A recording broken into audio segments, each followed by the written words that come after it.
Have you ever noticed how your mindset before a shift predicts exactly how your night will go? You don't see the world as it is, you actually see it as you are. Welcome to Beyond the Order. My name is Corey, and I will be taking care of you this evening. If this is your first time to the restaurant, welcome. No, really. This channel is all about the psychology behind hospitality, how to communicate, how to read people, and how to elevate your service in a way that actually makes a difference. The story that you tell yourself before work, the expectations, the fears, the frustrations, they're going to shape your experience more than you think. And today, I want to prove it to you with a 7-year-old struggle, a coworker's mindset, and a lesson that changed how I see work forever. Yesterday morning, I was taking my daughter to school. And we stopped to pick up her little brother, her stepbrother. I asked him how his morning was, and he very vaguely looks at me from the back seat and he goes, "Good." Then I asked if he's excited about school. His response, "No, kids keep on being mean to me." He tells me that he may have been pushed by a middle schooler, but he's not sure. And I do want to kind of explain that he does go to a private school, so it's like elementary and middle school kind of combined together. Now, about also how his little girlfriend broke up with him because she hates me, he says.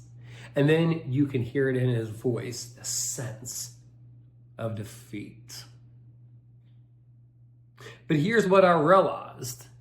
He's already expecting these kids to be mean to him. He's already expecting rejection. And because of that, that's all he sees. In this story, when he's telling me about his girlfriend breaking up with him because she's 7, my daughter interjects and goes, "No, she had to break up with you because her mom told her to, because you all are too young to date." So he was taking this experience from his little girlfriend breaking up with him and believing that it was because she didn't like him instead of seeing the bigger picture of, well, she's not able to because of her mom and because of the fact that they're very young. In the book Inner Excellence, Jim Murphy says, "We're not operating in the world as it is, we're operating in the world we've created in our minds." And that hit me hard because this isn't just a 7-year-old thing, it's a human thing. We all do it. Now, let's fast forward, I guess we would be rewinding, to the other day at work. I have this coworker. He is a great guy. Phenomenal, outstanding, really good personality, but he was upset about his section. And it's not the first time he's been upset about his section. Also, he's in the section a lot. Now, he knew it wasn't a great one. So before the shift even started, you could hear this frustration in his voice. And honestly, I get it. Because as a closer, as I've been grandfathered into that position, I get stuck in some sections too, or at least a closing section that I'm not really fond of. And I've done the exact same thing where I've started complaining before I've even had my first table. And I'll even go to the managers and I'm like, "Why do you all put me in this section?"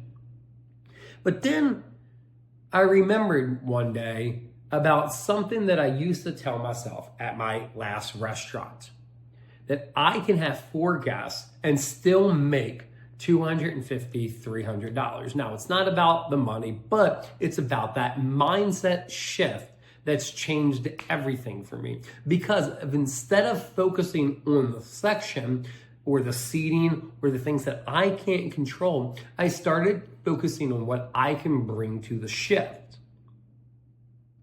Now, that's the thing. When you expect a bad night, when you expect to get stiffed, when you expect the worst, you'll find proof of it because that's what our subconscious mind does. Now, not every shift is going to be perfect. Some will straight up suck. But if you let those expectations dictate your emotions, you're going to make it worse before it even begins. Do you want to know something about high performers? They don't think this way. In Inner Excellence, Jim Murphy talks about how elite performers have subconscious beliefs that separate them from the rest. They expect good things. They believe in possibilities. And that belief determines everything from how they wake up to how they show up at work. So, what do we do? I want to break this down into 3 easy steps. 1, you want to catch yourself in the negative story. Oh, that's a bad section again. They're skipping my section by not seating it. That manager is really frustrating me. And then you want to reframe it. Instead of this shift is going to suck, try how can I make the most out of it? And then 3, you want to focus on what you can control, your energy, your effort, and your presence. And because your shift starts before you clock in, the story you tell yourself before work will shape how it plays out.